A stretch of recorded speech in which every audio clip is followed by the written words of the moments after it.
Muy buenos días a todas y a todos. Muchas gracias por asistir a nuestro encuentro digital La diversidad de ser mujer. Se trata de uno de los actos que organiza Lares en el marco del Día Internacional de la Mujer, que será el próximo lunes 8 de marzo. Para quienes no nos conocéis, Alares es una empresa experta en conciliación, igualdad y corresponsabilidad. Mi nombre es Sonia Ríos, soy directora de Fundación Diversidad y hoy me toca introducir este evento y además hacer la moderación. Voy a compartir brevemente pantalla.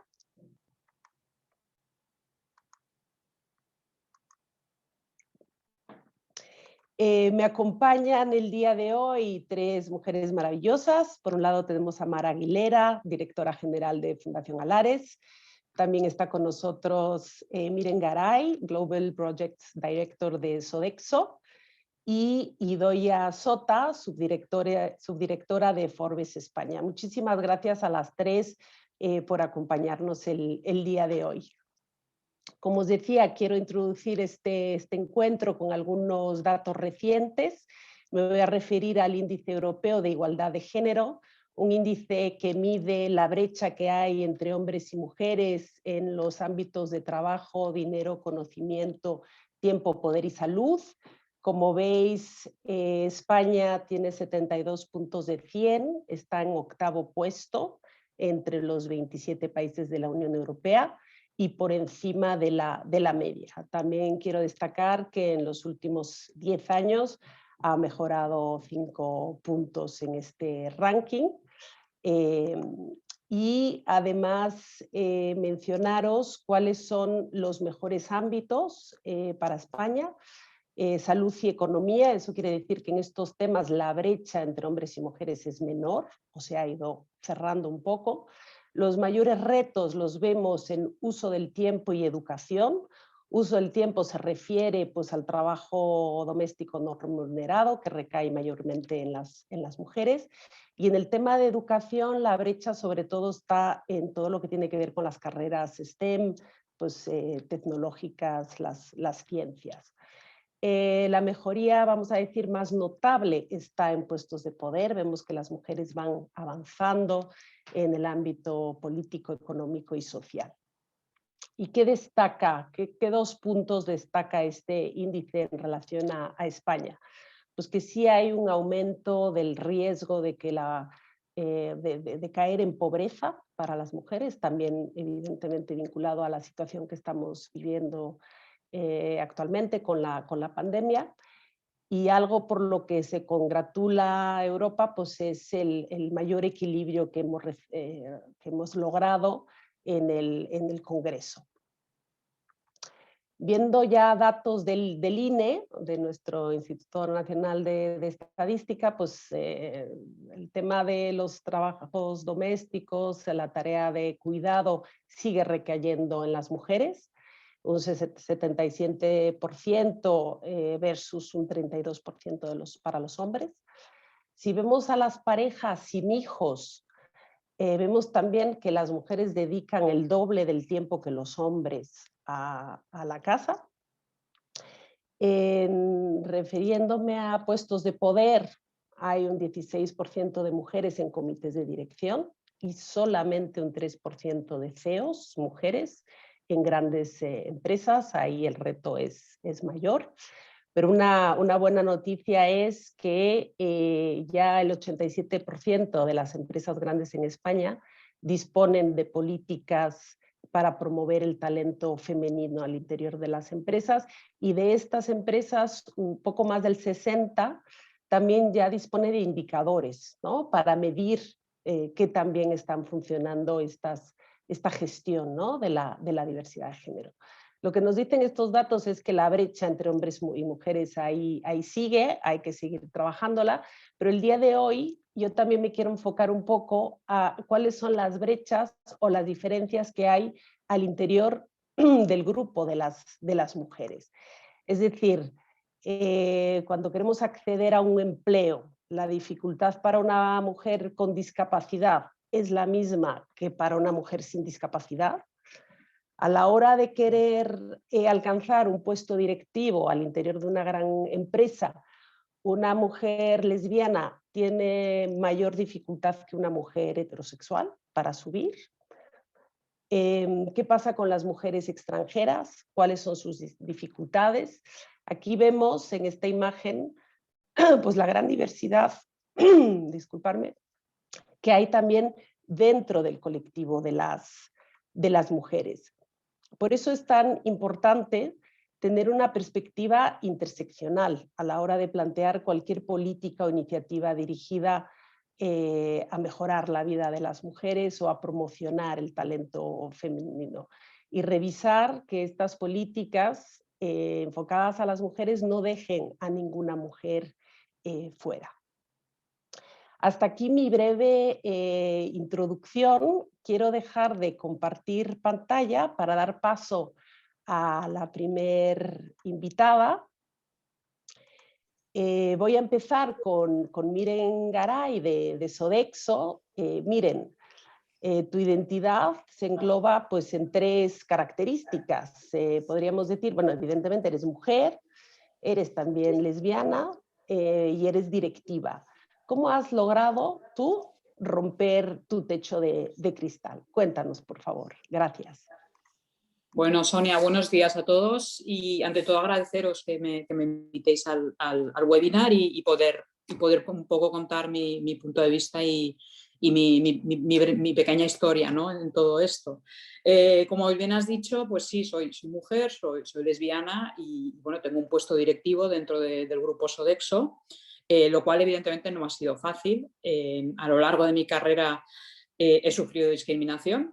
He tenido casos de discriminación directa por ser mujer y por ser lesbiana. Muchas veces va ligada a la misoginia y la homofobia, puede ir ligada muy fácilmente y me ha pasado en varias ocasiones. ¿Cómo he superado? En el caso de las lesbianas siempre se habla del doble techo de cristal, ¿no? Por ser mujer y por ser lesbiana. Y ese doble techo, bueno, el primer techo siempre es el aspecto personal de ti misma, ¿no? El reconocer que eres lesbiana y vivir plenamente como lo que eres y quién eres, ¿no? Y una vez que eso lo has superado en tu vida, pues bueno, es ampliarlo al resto de ámbitos en los que te mueves a nivel personal y a nivel profesional. En mi caso, bueno, desde hace muchos años decidí ser quien soy porque es lo que me ha tocado vivir. Y en el caso de Sodexo, hace 4 o 5 años fue cuando decidí dar el paso, ¿no? Bueno, mucha gente de la empresa sabía que yo era lesbiana. Tampoco lo iba contando por todos lados y tal, pero bueno, no me callaba si alguien me lo preguntaba. Pero hace 4 o 5 años estuve un tiempo yo viviendo en Francia, en la central, y volví a España y me acerqué un día a la presidenta de Sodexo España y le dije, bueno, el tema de LGBT, ¿qué vamos a hacer, ¿no? Porque Sodexo es muy activa en el tema de la diversidad y a muchas empresas les pasa esto, que trabajan la diversidad de género, de culturas, de generaciones, pero cuando lleva el tema LGBT es como el tema invisible, ¿no? Es que no saben ni cómo abordarlo, no saben qué hacer, no saben cómo decir, bueno, o creen, somos a veces un poco ingenuos pensando que no tenemos ningún problema, ¿no? Y ahí es donde está el problema en sí, ¿no? Yo siempre cuento esta historia, igual mucha gente me ha oído escucharla, pero me acerqué a la presidenta y le dije, bueno, y directora de Recursos Humanos, le dije que iba a hacer Sodexo. Y me dijo que claro, que ellos hacían muchas cosas de diversidad e inclusión, que eran súper inclusivos, súper diversos y que no veía qué problema podía haber. Yo le hice una pregunta y le dije, de 7.000 empleados que tiene Sodexo en España, de 7.000 personas, ¿cuántas mujeres abiertamente lesbianas conoces? Y su respuesta fue, pues que 2. Y claro, yo le dije, si tú crees que entre 7.000 personas solo hay 2 lesbianas, tienes un gran problema. Y es que la gente no está cómoda en su puesto de trabajo y no lo dice abiertamente. Y ese es el gran problema, ¿no? Y un poco volviendo a los datos, ¿no? Yo creo que si las cosas no se miden es cuando no existen, ¿no? Mira, hay un dato que está demostrado, un estudio que se ha hecho en España, en que en España solo el 38% de las personas LGBT salen del armario en su trabajo. Es decir, que el 62% de las personas LGBT, cuando entran al trabajo, se ponen una careta, se ponen una escafandra y no son quienes son en realidad. Y eso pues, afecta a la productividad, afecta a quiénes somos, afecta a cómo trabajamos y qué aportamos en la empresa, ¿no? El dato es mucho peor cuando hablamos de mujeres lesbianas en concreto. Ese 38% que sale del armario se reduce al 25% en mujeres lesbianas. Solo el 25% de las lesbianas son quienes son en el puesto de trabajo. Otros datos que a mí me impactan mucho y en los que también me intento volcarme es que este mismo estudio dice que el 62% de los graduados de universidades de hoy en día, que los jóvenes hoy en día tienen muchos más referentes, son mucho más abiertos y el tema LGBT se habla, el 62% de estos universitarios que son abiertamente LGBT vuelven al armario en su primer puesto de trabajo. ¿Vale? También es un mensaje a la juventud y sobre todo a las chicas jóvenes que no duden en buscar empresas, en buscar entornos de trabajo en los que se trabaje la diversidad e la inclusión y en los que desde un principio puedan asegurarse que ellas pueden ser quienes son y puedan trabajar con toda la libertad e ir al trabajo como cualquier otra persona, con toda la naturalidad que tienen que tener. Y un último dato es que ¿por qué? ¿Por qué hacemos esto, ¿no? La diversidad e inclusión LGBT. El 73% de los empleados que están en el armario dejan la empresa en los siguientes 3 años. Eso es una fuga de talento y vamos, como una catedral. Eso es gente que no está a gusto y que al final se acaba marchando. Y bueno, y hasta aquí un poco los datos, ¿no? Que quería compartir con vosotros. En mi caso, pues bueno, rompí el techo de cristal pues siendo quien soy y lo que hago desde hace 4 o 5 años, liderar la red LGBT, ser un referente en Sodexo y como mujer lesbiana también, e intentar que yo todo lo que he vivido y todo lo que he pasado y lo que sé que muchas mujeres pasan, pues intentar poner mi granito de arena a que no siga ocurriendo. Muy bien, miren, te felicito, de verdad, y yo creo que es muy importante tener referentes. Yo creo que es Sí, algo totalmente. de lo que más ayuda, ¿no? Para poder salir del armario y para poder también prosperar, identificarse, ¿no? Con otras personas que están viviendo lo mismo. Así que muchas gracias por tu testimonio. Os quería comentar que antes se me olvidó decirlo, que al final habrá un espacio para preguntas y respuestas. Las podéis ir planteando en el chat y daremos paso a ellas al final. Y ahora sigo con la siguiente invitada, Mar Aguilera. Ella pues también es una mujer, además es directiva, dirige Fundación Alares desde hace muchos años y además tiene una discapacidad que seguramente no siempre ha facilitado, ¿no? La vida y el trabajo y demás. Mar, por favor, cuéntanos tu experiencia y también con el auditorio. Mil gracias. Estás en mute, perdóname, Mar, que no te dije, estás en mute. Sigues en... Ahora, adelante. Perdonadme. Buenos días, muchas gracias por acompañarnos, gracias por habernos invitado y muchas gracias también a Mirene y a Idoia por acompañarnos esta mañana y yo tener el privilegio de estar en esta mesa que creo que es tan enriquecedora. Bueno, pues a mí el estar hoy aquí como mujer diversa, mujer, persona con discapacidad, es algo que me da pie a lo que es el argumento que yo siempre doy. Es que yo no debería estar aquí hablando hoy de mi diversidad, puesto que esto es un cúmulo de situaciones, circunstancias y vivencias que hacen que cada una de las personas que estamos hoy aquí seamos diferentes y que parte desde el mismo momento en el que somos concebidos. O sea, desde ese mismo instante empezamos a ser ya diferentes. De ahí, yo siempre abogo por el tema de la normalización ante cualquier diversidad.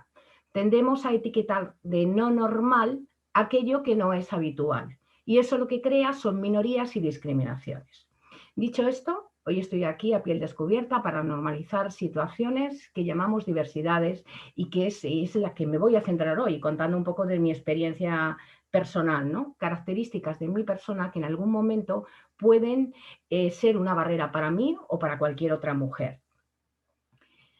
Las personas que me conocéis sabéis que me gusta haceros participar, por ello os voy a pedir colaboración en un pequeñito ejercicio, porque me va a servir de reflexión para todo lo que vamos a ir hablando a lo largo de la jornada, y creo que también va a servir un poco de foco pues, para ponerle solución al que estos días no tengan que darse en un futuro. Entonces, podéis contestar si queréis a través del chat. Sonia, tú si quieres nos puedes ir contando un poco qué resultados hay. Así que lanzo la pregunta. Si un bate y una pelota cuesta 1 euro con 10 céntimos y sabemos que el bate cuesta 1 euro más que la pelota, ¿cuánto cuesta el bate y cuánto cuesta la pelota? Como os he podido pillar a alguna persona desprevenida, la vuelvo a realizar, ¿vale? Si un bate y una pelota cuesta 1 euro con 10 céntimos y sabemos que el bate cuesta 1 euro más que la pelota, ¿cuánto cuesta el bate y cuánto cuesta la pelota? Sonia, te agradecería si vas viendo respuestas. La primera... ayudarme. Aquí varias respuestas. 10 céntimos la pelota, 1 euro el bate, 1 euro la pelota, 2 euros el bate. Y 10 céntimos la pelota, 1 euro el bate, 1,10 con la pelota, el bate 1 euro y la pelota 10 céntimos, y me puedo seguir porque hay más de 100 personas conectadas. Diversidad, ¿qué es de lo que se trata hoy? Bueno, realmente la respuesta correcta es que la pelota cuesta 5 céntimos y el bate cuesta 1,5 céntimos. Las respuestas que se han dado que no han sido correctas han estado condicionadas por la prisa que nos hemos dado al contestar. Es decir, queríamos contestar rápidamente porque además así yo lo he pedido. Y para resolver este problema, muchas personas lo que aplicamos es lo que en psicología se llama heurística, que es el atajo mental del pensamiento humano. Una respuesta rápida y cómoda ante una pregunta compleja, que aparentemente parecía sencilla y que tenía una respuesta muy rápida, pero si nos parábamos a pensar un poquito, nos dábamos cuenta que la respuesta no ha sido tan acertada en el porcentaje más mayoritario. Esto que ha ocurrido, este ejercicio que he querido realizar, lo quería plantear porque aquí se ve muy claro el tema de los sesgos. O sea, al final el sesgo, los estereotipos están condicionados por nuestros pensamientos, por nuestra forma de pensar, por cómo trabaja nuestro cerebro. Nuestro cerebro es un adicto a la velocidad. Tomamos 35.000 decisiones al día, de las que solamente 99,74 se realizan de forma automática. Esta forma de trabajar de nuestro cerebro genera sesgos de manera inconsciente, que influyen muy directamente también en los roles de género, agrupando incluso profesiones masculinas y femeninas. Lo que hace, tú comentabas antes en tu presentación, Sonia, pues que había profesiones que, bueno, pues que eran más masculinizadas y profesiones más feminizadas, ¿no? Pues esto es todo consecuencia de estos sesgos, de esta forma tan automática que nuestro cerebro tiene de funcionar y que viene condicionada pues lo que hemos aprendido a lo largo del tiempo. La solución para desafiar los estereotipos y los estigmas que hay de género y que giran en torno a determinadas profesiones, pues debemos actuar de una manera muy sencilla, y es resetear nuestro cerebro para adaptarnos a las nuevas realidades y a las nuevas necesidades. Os pongo como ejemplo, hay nuestro país, sabéis que estamos ahí dándole la vuelta a la pirámide poblacional, la generación del baby boom, entre la que me encuentro, pues nos estamos haciendo mayores, cada vez vivimos más tiempo, y eso va a hacer que haya un nicho de empleo muy importante en el entorno de cuidado a las personas. Este precisamente es un sector en el que principalmente trabajan mujeres. Ostri, cuando esto de verdad dé la vuelta, vamos a necesitar que tanto hombres como mujeres estén ahí dando su talento y prestando servicios en este área, porque si no se hace así, la calidad de vida de las personas mayores o que tengan alguna necesidad especial se va a ver muy mermada. O sea que muy importante animar a que, bueno, pues que las profesiones no sean de hombres ni mujeres, sino que las veamos como dentro de un ámbito competencial. Para contextualizar un poco mi diversidad, tú ya lo has dicho, soy mujer, es más que evidente. También es muy evidente que soy mayor de 50 años. Quizás menos evidente, porque no se me nota, es que tengo una pluridiscapacidad. ¿Pero esto me hace diferente de cara a mi desarrollo profesional o social? Personalmente yo pienso que no, pienso que sería sorprendente que hubiese dicho que sí. No, soy igual que cualquier otra persona. Mi discapacidad o mis discapacidades han sido sobrevenidas, yo no nací con ella, con lo cual cuando a mí me pilló de sorpresa la primera discapacidad que tuve, pues yo ya venía con un bagaje profesional, con una formación. Es decir, yo ya estaba dentro del mundo laboral, o sea, yo no me he encontrado desde ese primer momento en el que llegas y que, bueno, dependiendo del lugar donde te hayas educado o la familia que te haya educado, hayas tenido mayor o menor oportunidad. Este no ha sido mi caso.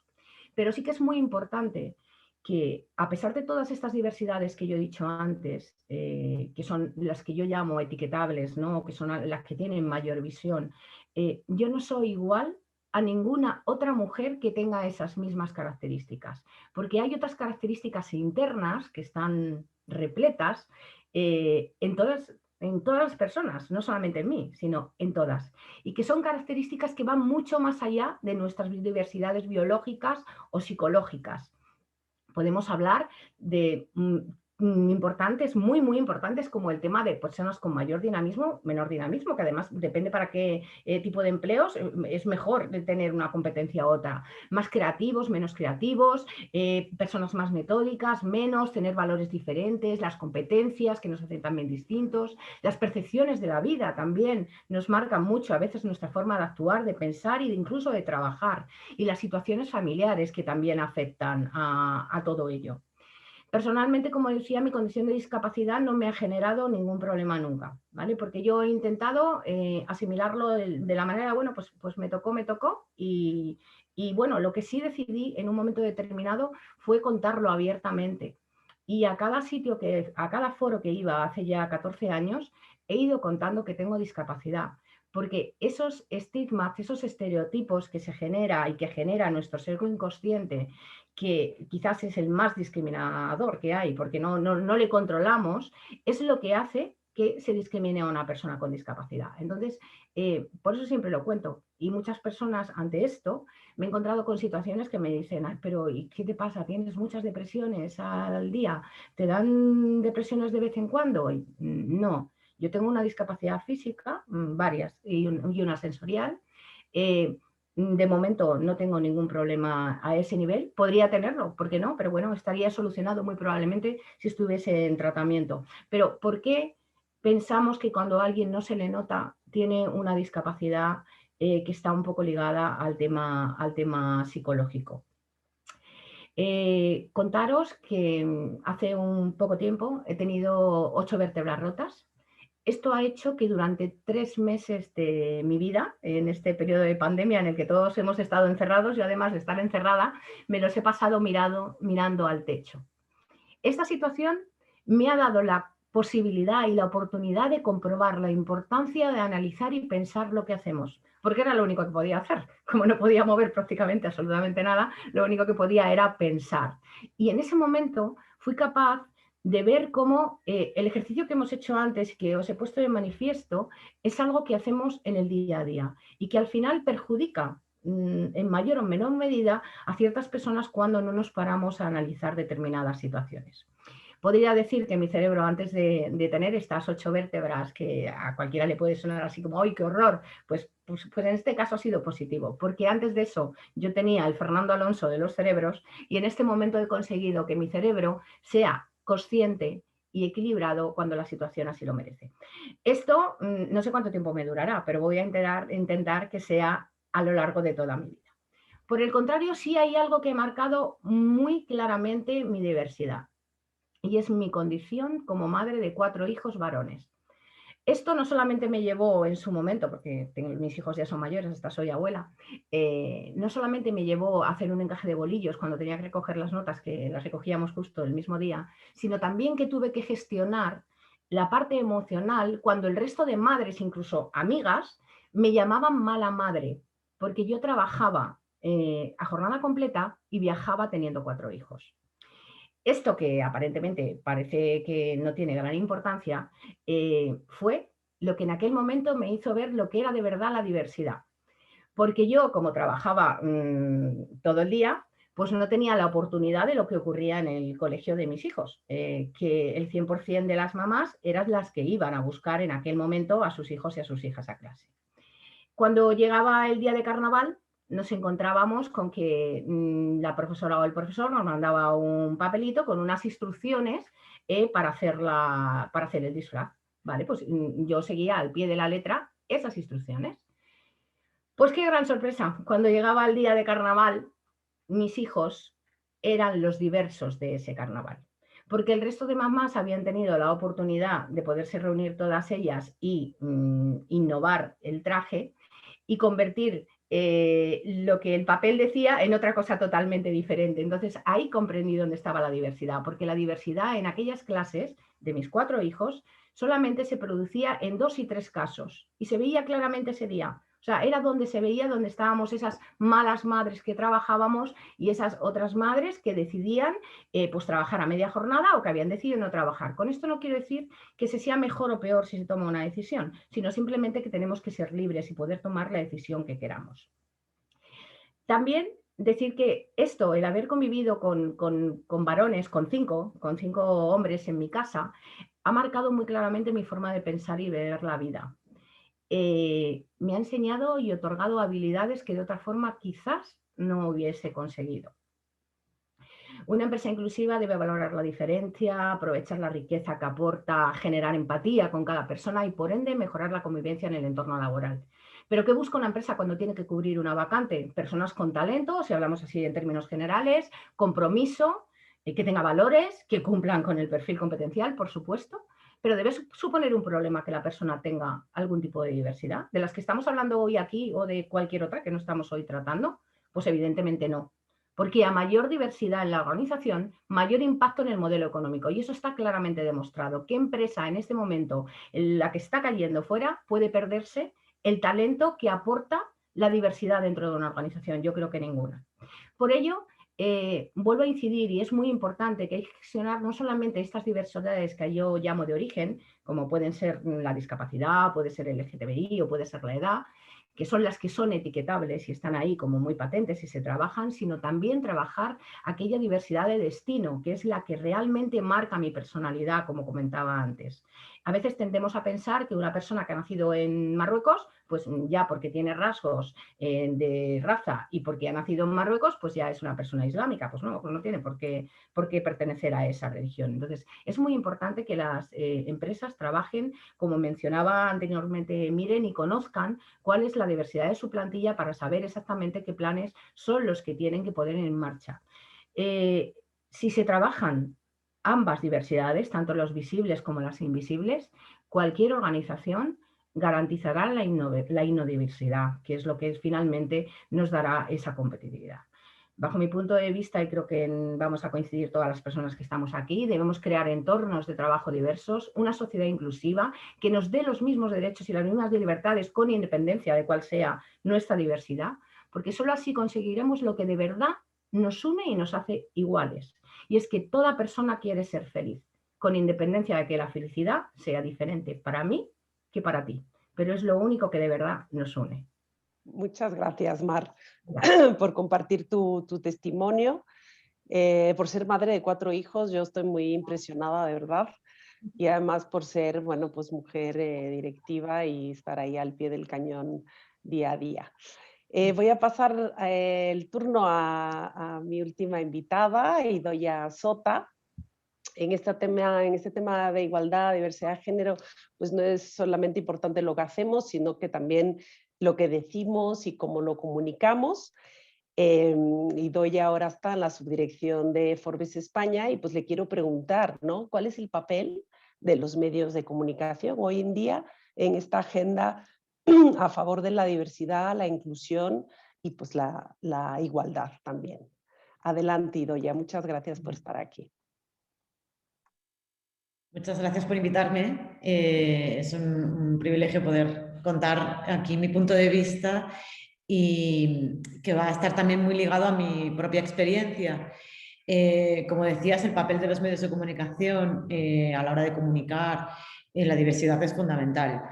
Bueno, hay varios datos de la ONU, por ejemplo, como que solo el 45% de las historias son mujeres protagonistas, ya me parece bastante alto, es un dato además a nivel internacional. Y que esto cambie depende en gran medida de que cambien o que se diversifique el perfil de los puestos directivos.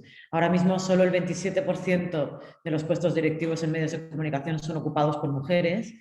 Y por suerte, cada vez más hombres, y gracias a la fuerza de todas, son conscientes, ¿no? Hombres periodistas, directivos de medios de comunicación, de la limitación de sus propios puntos de vista, y entonces cada vez las mujeres estamos teniendo más voz, o por lo menos se quiere reconocer que deberíamos tener más voz en los medios de comunicación. Hasta que esto no se consiga permear de una forma igualitaria y diversa, y no solo mujeres, sino por diferentes géneros, estatus sociales, orígenes, edades, etcétera, será muy difícil que la información que llegue al ciudadano contemple todos los puntos de vista, todas las realidades y toda la complejidad que tiene la sociedad.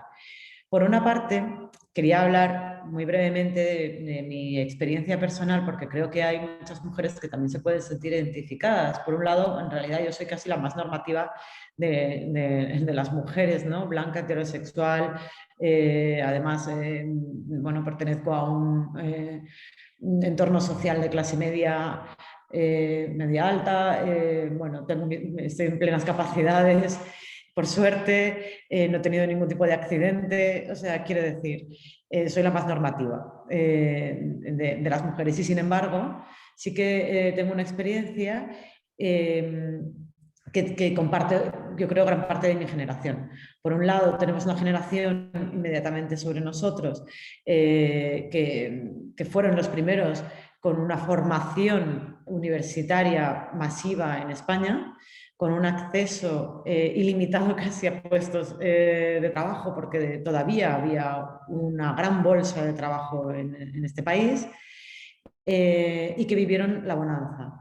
Y luego llegamos nosotros, que en realidad somos una bisagra en la que tuvimos una muy buena educación, ya no vivimos la bonanza, pero tuvimos la suerte de poder acceder a puestos de trabajo, cosa que ya la siguiente generación, por eso digo somos bisagra, la generación de las crisis, una detrás de otra, no han podido. Bueno, esta suerte de poder podido acceder a un puesto de trabajo en unas circunstancias de crisis, precrisis, postcrisis, siempre ha condicionado un poco, bueno, da gracias que tienes un puesto de trabajo, ¿no? O sea, afortunada eres de que tienes un puesto de trabajo. Durante muchos años, en los medios de comunicación, en los puestos de trabajo, es decir, en el entorno laboral, he vivido cierta infantilización o paternalismo con respecto a cómo se me trataba a mí, y durante muchos años pensaba que era porque era joven, hasta que un día dejé de ser tan joven y me di cuenta de que había hombres más jóvenes que yo en la redacción, y que en realidad era porque era mujer. Y porque era mujer me decían, ¿qué te ha dicho tu papá? O casi como que diseñaban tu carrera profesional para ti. Te dejabas de tener acceso a puestos de trabajo o a áreas de comunicación, de información a las que tú querías acceder, porque estabas muy bien donde estabas. Había personas decidiendo cómo tenía que ser tu carrera profesional. En mi caso, estas puertas cerradas han hecho que mis compañeros hombres hayan tenido pues, las oportunidades laborales que hayan querido. Los que no las han querido, pues no pasa nada, no las han querido, han podido elegir, pero además han podido desarrollar su vida personal. Han tenido mujeres que han tenido hijos por ellos, etc., ¿no? Claro, los medios de comunicación son extremadamente demandantes como sector laboral en el que trabajar. Si además eres mujer y quieres destacar, esto implica que, en mi caso particular, yo no he tenido oportunidades de desarrollar una vida personal. Y tampoco estoy segura de que haya roto ningún techo de cristal, porque varias veces he roto el techo de cristal y resulta que el techo de cristal era flexible. Inmediatamente habías llegado arriba, pero no lo habías roto, era una ilusión. Luego de repente se tensionaba y volvía a su estado natural y tú volvías a estar abajo. Y no sé cuánto tiene que ver eso con la diversidad de ser mujer o cuánto tiene que ver además con este periodo de crisis que nos toca vivir. Pero sinceramente sí creo que hay una muy buena parte, está fundamentado en el hecho de que soy mujer y que, bueno, ya te hemos dejado estar aquí un rato. Pero en el fondo, a ti no se te caen los anillos por hacer todo esto. Y creo que esto también tiene mucho que ver con cómo las mujeres afrontamos los fracasos, estamos preparadas para fracasar, porque sabemos que forma parte de la ecuación. Estamos preparadas a encajar un golpe y a volver a levantarnos y a volver a pelear. Entonces, parece como que si antes eras directora de algo, pero ahora has dejado de serlo, tampoco pasa nada, porque a ti no se te caen los anillos, ¿no? En los medios de comunicación,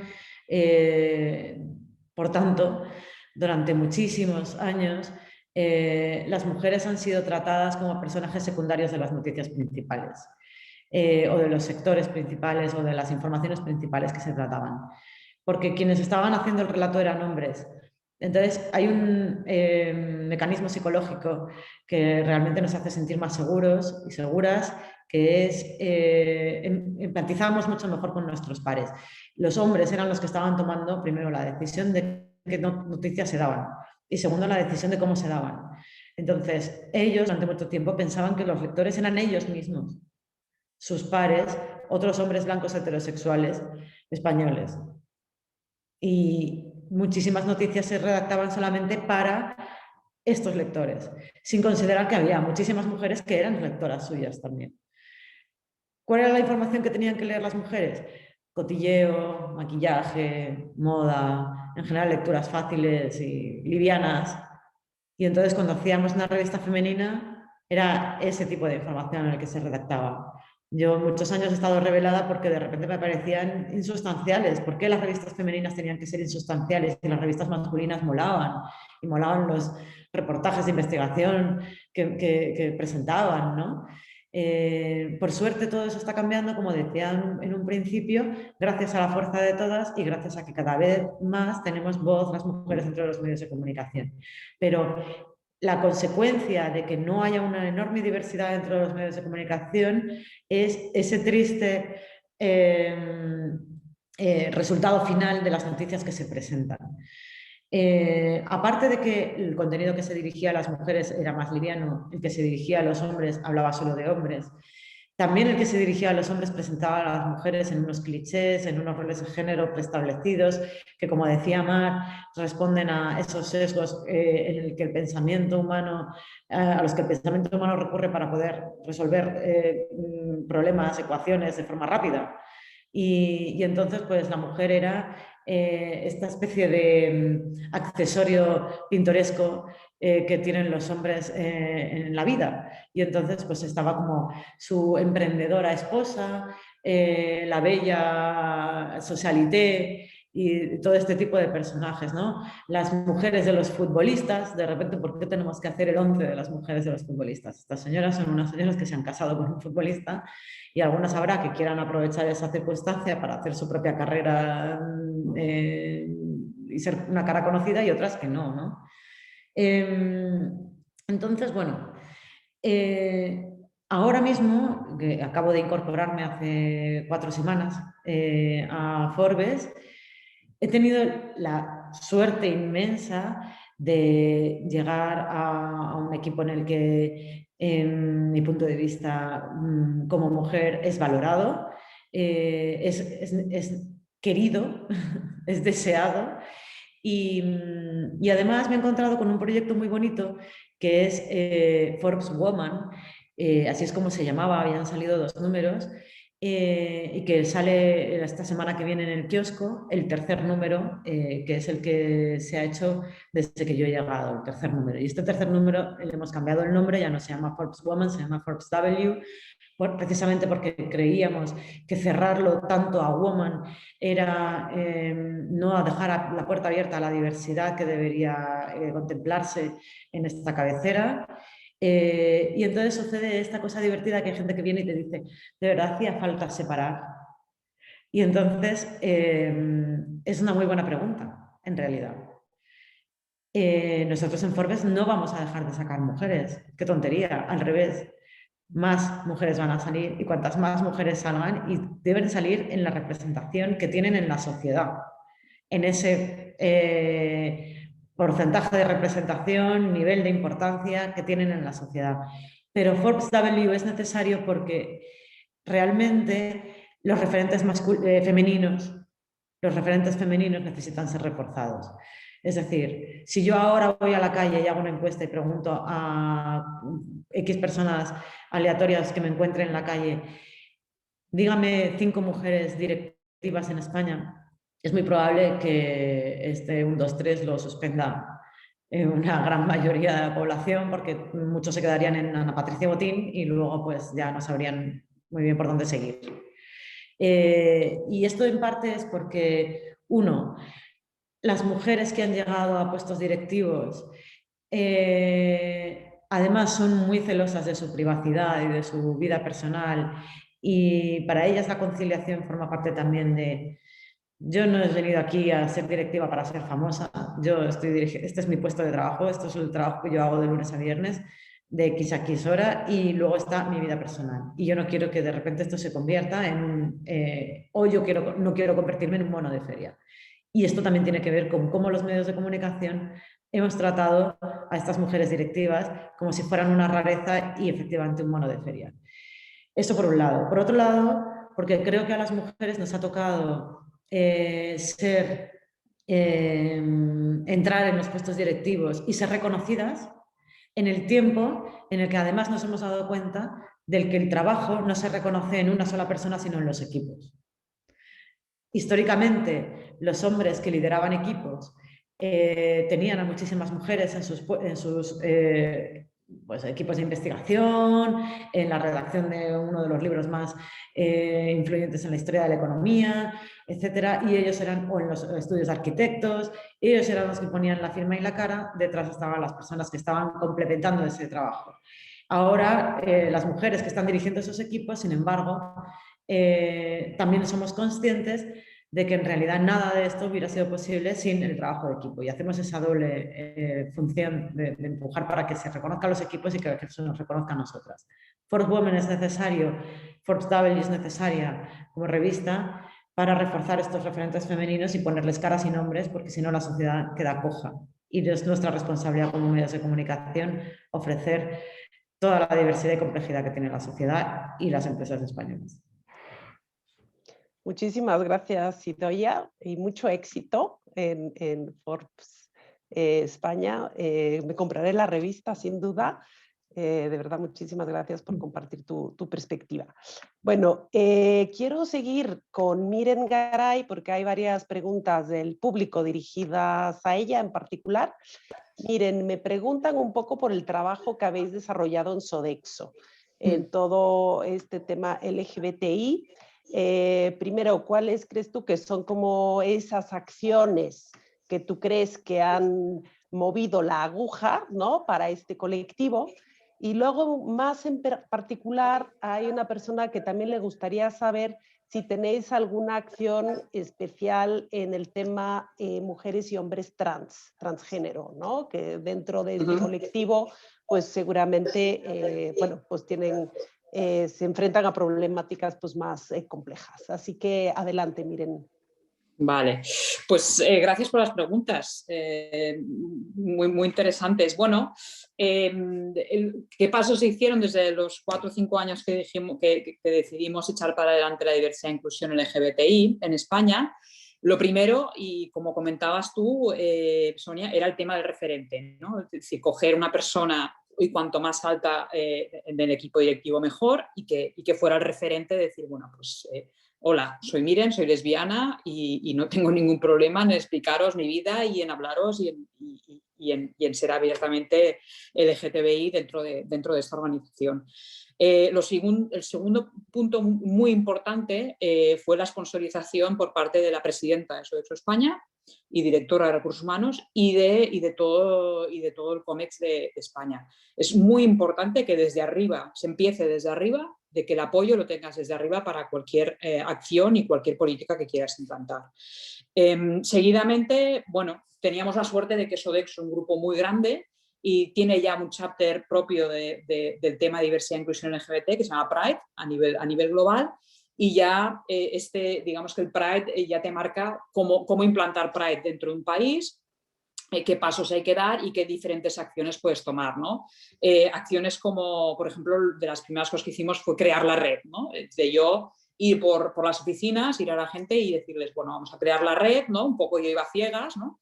De quien quiera apuntarse, tanto evidentemente dirigida al colectivo LGTBI, pero también a los aliados, ¿no? Que son importantísimos. Y bueno, fue tan grata nuestra sorpresa que me vino muchísima gente dentro de la organización y me dijo que quería formar parte de la red, por una razón o por otra, por ser aliado, por ser de la comunidad LGBTI y bueno, y ya el mero hecho de hacerlo público, de comprometernos y de externalizarlo, ya era un paso importantísimo, ¿no? De que la gente fuera parte de la red. Empezamos a hacer acciones, ¿no? De webinars, eventos, yo hago presentaciones en las oficinas o en los centros donde quieran, ¿no?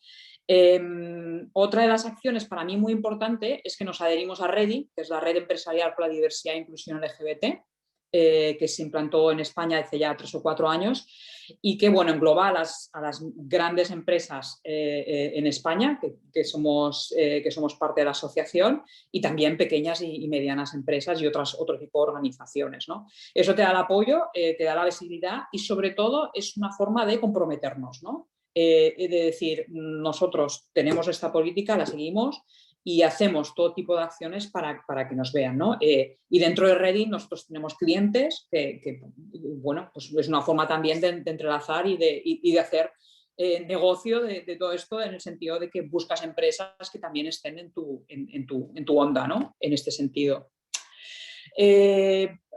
Conforme al tema trans, en España actualmente, del personal que tenemos, no me consta ningún caso concreto, sé que ha habido varios, hoy en día no, pero sí sé, por ejemplo, que hay una empleada que me vino porque se adhirió a la red LGBT, me sorprendió, le dije, ¿cómo es que te adhieres? Dice, bueno, pues tengo un hijo de 13 años, es transgénero y está en el proceso de cambio, ¿no? A mí me chocó, ¿no? Pero bueno, pues vamos, para mí fue uno de los momentos más felices, ¿no? A la hora de crear la red.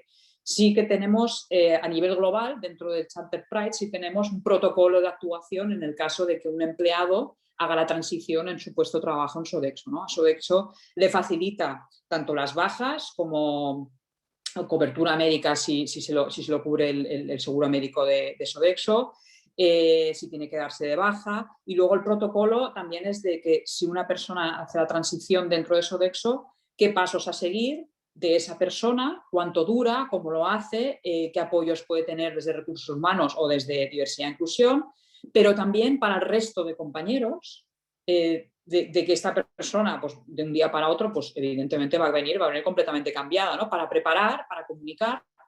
Y también se puede dar el caso de gente como Sodexo, trabajamos en casa de los clientes, de que sea una persona que esté de cara al cliente, ¿no? De preparar un poco también al cliente. Entonces hay una serie de protocolos que están muy bien marcados y establecidos y que bueno, yo sé que se están implantándose de ahora 2 casos de personas, una en Estados Unidos y una en Francia, de que están haciendo la transición dentro de Sodexo.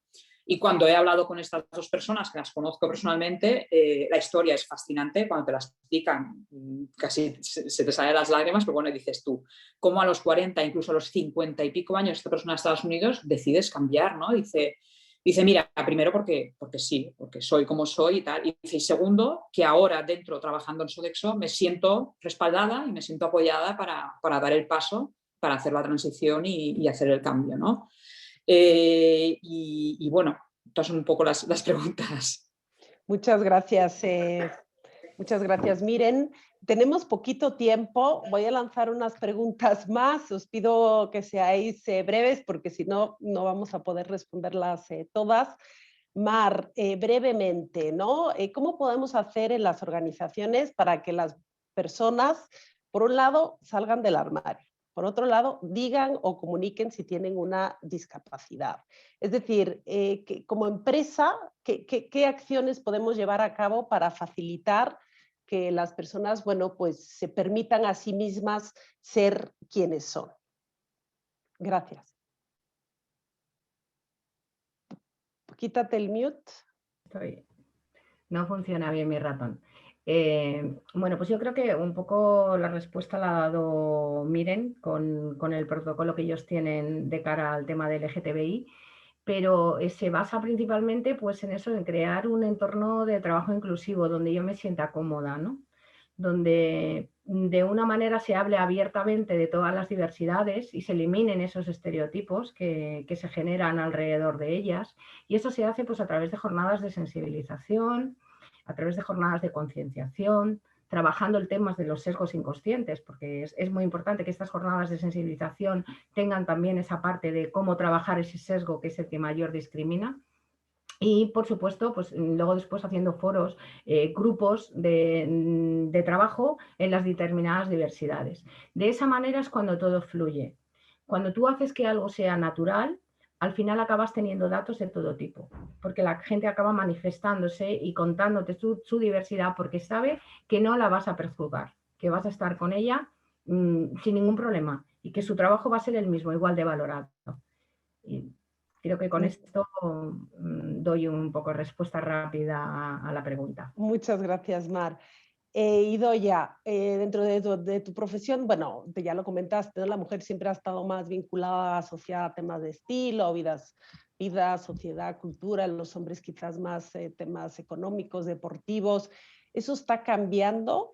¿Y qué papel juegan también los propios sesgos que tenemos las mujeres a la hora de asociarnos más a unos temas que a otros? Es decir, ¿qué tanto es la sociedad que nos encasilla y qué tanto también nos encasillamos nosotras mismas? Si nos puedes dar ahí alguna pista, si esto está cambiando o no con las nuevas generaciones, ¿cuál es tu percepción? Bueno, a mí las nuevas generaciones me tienen absolutamente emocionada porque tienen una liquidez, una transversalidad. Las etiquetas son múltiples de todos los colores. O sea, las nuevas generaciones apuntan a cambiar todo esto muchísimo. Es cierto que los contenidos están cambiando y yo creo que existe una sensibilización distinta al tipo de contenidos que se ofrecen a un público o a otro público. Y sobre todo, que todos los contenidos interesan a todos los públicos. Y que no creo que exista ningún cliché, o sea, que no creo que exista ningún reflejo real de que a las mujeres nos guste más un tipo de contenido que a los hombres. Hay personas que les gustan unos contenidos y hay personas que les gustan otros. Durante unos años estuve trabajando en La Otra Crónica del Mundo y La Otra Crónica iba encartada dentro del periódico en papel periódico y para muchísimos hombres fue la excusa de leer información de sociedad y cotilleo porque iba en papel periódico escondido dentro del periódico. No tenían que ir al kiosco a comprar el Hola o el Pronto y muchísimos hombres leían La Otra Crónica o la leen todavía hoy. O sea que no hay un tipo de contenido para un grupo de población y otro tipo de contenido para otro grupo de población. Evidentemente los hombres no van a comprar revistas sobre cómo ponerte el rímel porque no se ponen rímel, pero cuando se lo pongan, pues a lo mejor les interesará. Y evidentemente a mí me gusta ver bolsos, pero bueno, no sé si es tan evidente. O sea, a mí me gusta ver bolsos, pero porque a mi persona, Idoia, me gustan ver los bolsos, otra cosa es que me los compre o no. O sea, que no creo que existan grupos determinados de población que tengan que recibir una información u otra. Y el hecho de que se esté produciendo un cambio tiene que ver con que cada vez hay más diversidad dentro de los medios de comunicación teniendo voz para poder transmitir noticias. Ahora mismo me estaba acordando de cuando empecé que publicar una noticia sobre una mujer asesinada en un caso de violencia machista era equivalente a que yo ahora proponga de repente hacer una noticia sobre un señor mayor que se ha resbalado en la bañera. Era ese tipo de información. ¿De verdad crees que eso es una noticia? ese era el tipo de información. Hoy es una información que nos importa mucho porque somos muy conscientes de que existe un problema social que como sociedad tenemos que resolver. Eso, por ejemplo, es un enorme cambio. Y un enorme cambio es que cada vez que se propone un tipo de contenido sobre vamos a hacer una cosa sobre las mujeres que son más no sé cómo, las mujeres que son más... o sea, podría decir las mujeres de los futbolistas, que es ese ejemplo que he puesto antes. Hoy, dentro de una redacción, va a haber voces que van a decir, por favor, eso es de los años 90. Y no va a salir con mucha probabilidad. Entonces sí, efectivamente se está produciendo un cambio, pero mi esperanza en las generaciones que vienen es total, porque me alucina la forma tan líquida en la que piensan que yo intentando borrarme el cerebro, como dice Mar, reseteando los sesgos y intentando pensar desde cero de una forma creativa, me cuesta a veces llegar a esa rapidez y normalización de todas las diversidades que tienen las generaciones que vienen. Sin duda es la gran esperanza, yo ahí coincido totalmente y además que es una generación muy fresca y propositiva. Miren, te pregunta una empresa, gran empresa aquí en España, que dice que no consigue avanzar en la visibilización de las mujeres lesbianas. Que cómo hay que hacer en concreto, cómo empezar, cuál es el primer paso, ¿no? Para de verdad hacer un llamado para que estas salgan, den un paso al frente y lo vivan. Y también pregunta si tenéis contabilizado en Sodexo el porcentaje de mujeres lesbianas que son abiertamente lesbianas en la oficina, pues si tenéis datos sobre ese tema o no. Vale, muchas gracias. Pues la primera pregunta es la pregunta del millón. Yo como lesbiana es el Dios mío, ¿qué más tengo que hacer para que la visibilidad lésbica deje de ser un problema, ¿no? Os voy a dar un dato que os va a sorprender, pero yo no sé si cuántos de vosotros sabéis que sabéis que hay un día del orgullo, hay un día del Idaho, ¿no? Que es el día against homofobia, y que es el 17 de mayo, hay un día...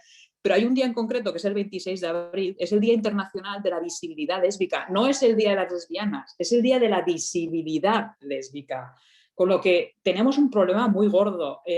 Las mujeres lesbianas estamos a años luz de los hombres gay en cuestión de visibilidad y de acciones y incluso de grupo, ¿no?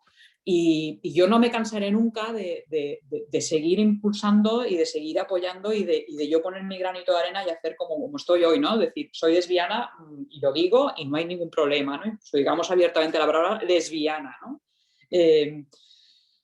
A mí personalmente, yo hago ¿cómo lo hacéis en la empresa? A ver las haylas, eso está claro, a ver las haylas y yo creo que tendríamos que perder un poco el miedo de empezar a hablar y de acercarte a una mujer lesbiana y decirle, ¿eres lesbiana? Pues sí lo soy. Y oye, ¿te gustaría? ¿Por qué no das un paso y tal? Empezar a tener esa serie de conversaciones con las personas, porque es que si no, vamos a seguir callándonos y vamos a seguir pensando que es su vida privada, no vamos a preguntarle. No sigamos viviendo en una utopía de la ley en el ejército americano del don't ask, don't tell, ¿no? Bueno, tú no me lo cuentes, yo no te lo pregunto, ¿no? Y así estamos todos muy bien, y así todos cómodos. No estamos cómodos, evidentemente. Yo sigo animando a las mujeres lesbianas a salir, a ser visibles y sí animaría un poco a las empresas a acercarte a mujeres que crees que son lesbianas. Si no lo son, pues no lo son. O sea, no estás insultando a nadie, te lo aseguro, pero si lo son, a veces solo falta un empujoncito, ¿no? Para que ellas mismas salgan, ¿no? A mí me ha pasado algo hace pocas semanas. Me llamó mi hermano, tengo un hermano que vive en Estados Unidos, tiene 4 hijos, y me llamó el otro día y me dijo, pues tengo una noticia que darte. Digo, ¿qué pasa? Dice, pues tu sobrina de 16 años ha salido del armario, me ha dicho que es lesbiana. Yo os lo puedo asegurar, daba saltos de alegría, se me saltaban las lágrimas, decir que una niña de 16 años ha ido a sus padres y le ha dicho soy lesbiana, es que, digo, esto recompensa todo lo que hago, ¿no? Y yo soy feliz de decirlo, de decir, madre mía, soy orgullosa, no solo de ser lesbiana, de tener una sobrina lesbiana además. Pero sí, es la pregunta del millón sobre la visibilidad lésbica, ¿no? De cómo seguir impulsando. Y es el añadido de ser mujeres también. Evidentemente, el hecho de ser mujeres no facilita las cosas. Muy bien, se va acercando la hora del fin de este webinar, pero quiero lanzar una última pregunta a las 3 y también usarlo un poco como cierre.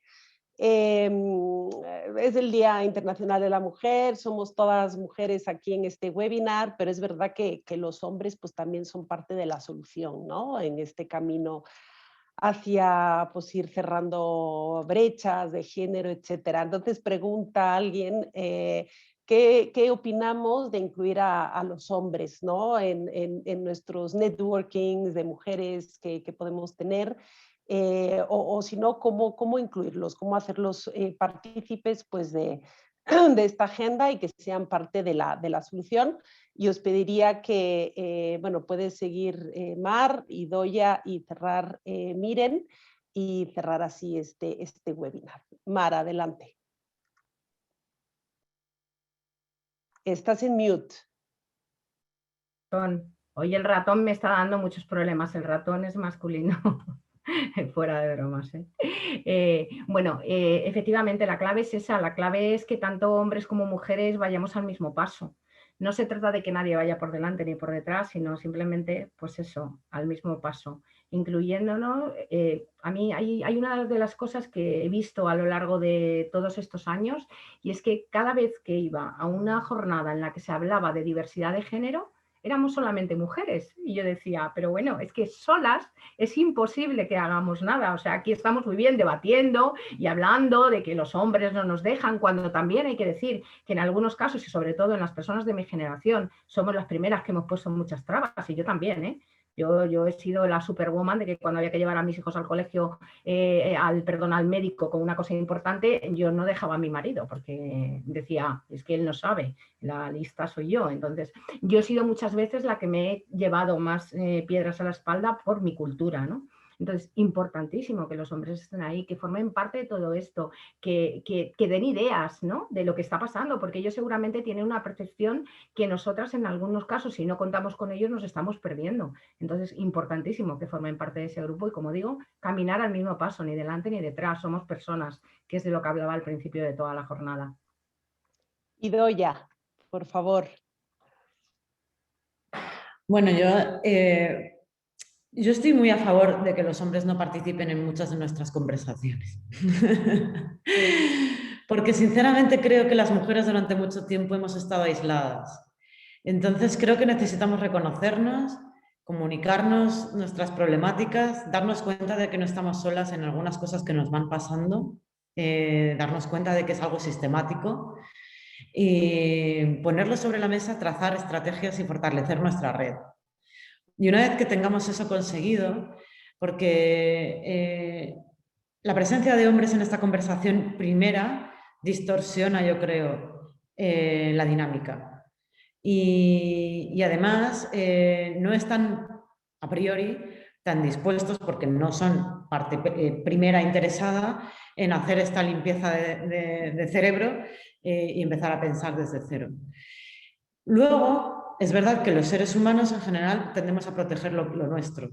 Entonces me parece bastante difícil que los hombres, por mucho que muchos se muestren dispuestos, estén realmente dispuestos a ceder sus privilegios para dejárnoslos a nosotras, los que ya los tienen.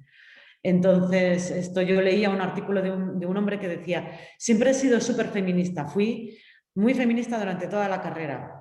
Fui muy feminista cuando estuve de novio con mi mujer, cuando me casé, y cuando tuve los primeros hijos empecé a darme cuenta de que ser feminista implicaba que yo tenía que dejar de estar trabajando a las 4 de la tarde porque me tocaba a mí bañar al niño, que a veces me tocaba a mí hacer la comida, la cena, el desayuno, etc. Ese momento en el que de repente necesitas una implicación real en el ser feminista, empezaba a darme cuenta de que ser feminista no era tan cómodo, que era muy bonito en las ideas, pero que luego había que ponerlo en práctica. Entonces, sinceramente, creo que para que ellos cedan sus privilegios, no va a ser tan sencillo. Y luego sí que creo que necesitan formar parte de la solución, primero, porque son los que están en los puestos de poder hoy. Segundo, porque, y ahí otra vez es responsabilidad nuestra lamentablemente, o de todos, o de las personas que estemos convencidas de que este es el camino, de hacerles ver dónde está el beneficio que ellos van a recibir de una sociedad más diversa y de que nosotras alcancemos nuestro papel de la sociedad, el que nos corresponde. Entonces no sé muy bien, yo siempre estoy que no sé muy bien qué hacer con los hombres en este proceso, la verdad. Muy bien, Idoia, a ver, yo creo que es una pregunta no tan sencilla de responder, ¿no? Así que te honra decir que no tienes todas las soluciones, porque yo creo que nadie las tiene, si no ya las hubiéramos puesto en marcha. Miren, al respecto, un último comentario. Pues yo la verdad que estoy muy de acuerdo con lo que ha dicho Idoia. Sí que, por un lado, sí que creo que evidentemente los hombres siguen en este mundo, sigue siendo un mundo de hombres y son los que toman la mayor parte de las decisiones, ¿no? Entonces, podemos seguir hablando, pero mientras las decisiones las sigan tomando cierto círculo de hombres, hay que tenerlos ahí, tienen que ser partícipes, ¿no? Pero sí también estoy de acuerdo de que según qué tipos de cosas y que según qué tipos de temas, las conversaciones vamos a tenerlas entre nosotras. No vamos a dejar de saber un punto de vista de un hombre, pero que la voz cantante la llevemos nosotras, ¿no? También creo que es muy importante que primero sean conscientes de cuál es el problema, de cuál es la situación, ¿no? Como ha dicho Idoia, el tema del feminismo, de que hay hombres más dicen que son feministas y luego pues no. Por ejemplo, los círculos de hombres no se habla de la conciliación. Un hombre que ha destacado, que ha llegado, que ha superado retos y tal, luego no dice ni tiene 4 hijos, ni tiene 5 hijos, ni tiene... No se le añade, ¿no? Esa coletilla de... Y es padre de tal, ¿no? O sea, no se le da crédito, ¿no? Entonces a nosotras mismas es como que nos tienen que dar más crédito todavía, ¿no? Yo personalmente no tengo hijos, pero bueno, hago otras cosas, ¿no? Y no creo que me tengan que dar crédito por eso. Pero sí, claro, los hombres, necesitamos a los hombres porque también son partícipes de la educación de las nuevas generaciones y es importantísimo empezar desde la base de educar a los hombres, a los niños y a las niñas de la misma forma. Muy bien, pues muchísimas gracias a las 3 por haber compartido con nosotros vuestros testimonios el día de hoy. Se nos ha acabado el tiempo, quedaron varias preguntas sin responder, pero este webinar pues llegó hasta aquí. Muchísimas gracias a la audiencia. Recordad que, bueno, Alares, Fundación Diversidad, Fundación Alares, pues estamos aquí para apoyar pues, en materia de conciliación, igualdad, diversidad. Os deseo que paséis un buen 8 de marzo con cuidado, pero visibilizando, ¿no? Esta agenda feminista que es muy importante. Muchísimas gracias, buen día y nos vemos más adelante. Hasta luego. Chao, buen día, gracias. Gracias, chao. Muchísimas gracias.